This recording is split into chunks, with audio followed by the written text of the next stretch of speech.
السلام علیکم۔ رمضان المبارک کی آمد ہے۔ کوشش کرتے ہیں کہ اس سے متعلق جو مسائل ہیں ان کو جان جائیں اور اپنے لیے آسانیاں پیدا کریں۔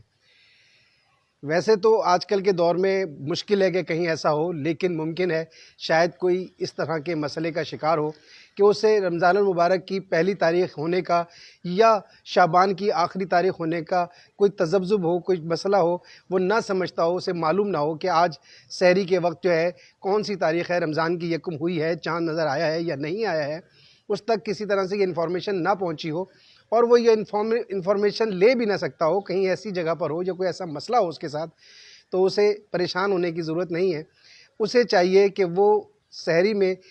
کسی بھی قضا روزے کی، مستحب روزے کی، کسی نفل روزے کی وہ نیت کر لے اور اس کے بعد سحری کر لے، اور پھر دن میں جب بھی اسے اس چیز کا علم ہو کہ یہ رمضان المبارک کا پہلا دن تھا تو اسے چاہیے کہ وہ فوراً اپنے رمضان المبارک کے روزے کی نیت کرے اور اس طرح سے اس کا روزہ رمضان المبارک کے پہلے روزے میں ہی شمار کیا جائے گا۔